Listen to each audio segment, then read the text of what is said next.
August 1971. President Nixon severs the dollar's last tie to gold.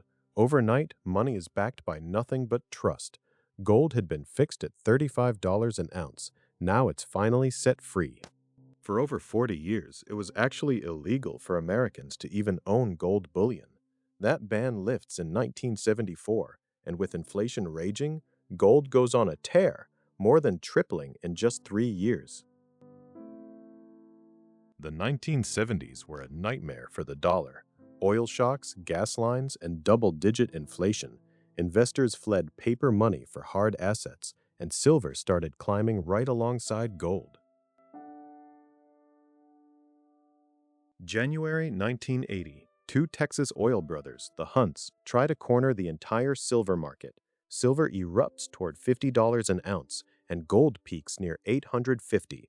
Then regulators step in. The bubble bursts, and both crash. What came next was brutal. To crush inflation, the Federal Reserve cranked interest rates to 20%.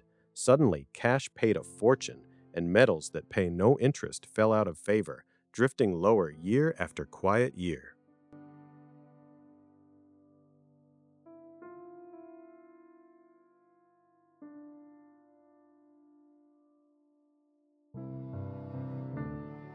The late 80s belonged to Wall Street. Stocks were booming, and a rock that just sits in a vault felt like a relic. Even the crash of 1987 couldn't spark a lasting rush back into gold.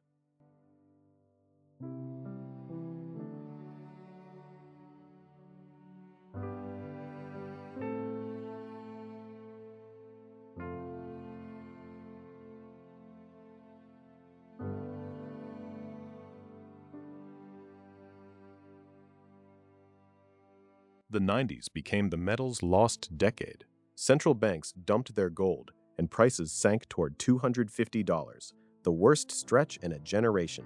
Investors were all in on tech stocks. Almost nobody wanted the shiny stuff.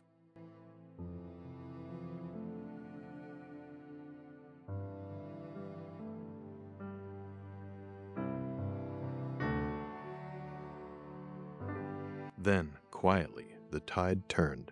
As the dot-com bubble burst and tech stocks imploded, a brand new bull market in gold and silver was just beginning to stir. This time, it would run for over a decade.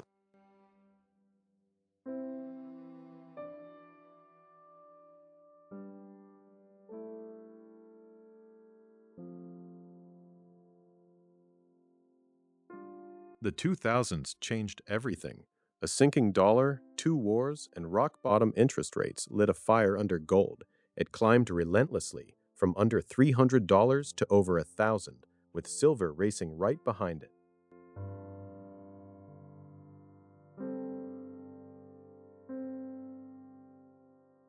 Then came 2008.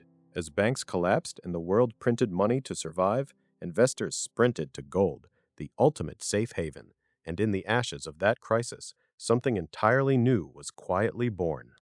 An anonymous coder called Satoshi Nakamoto releases Bitcoin, digital money caped forever at 21 million coins. In 2010, a programmer buys two pizzas for 10,000 Bitcoin. Those coins would one day be worth hundreds of millions. By 2011, gold smashed a record near $1,900 and silver raced back toward 50. But the spotlight was shifting. In 2013, Bitcoin crossed $1,000 for the first time, then crashed 80%. 2017 was the year crypto went mainstream. Bitcoin exploded from under $1,000 to nearly $20,000 in months, minting overnight fortunes. Then it collapsed again, losing 80%, while gold and silver watched from the sidelines.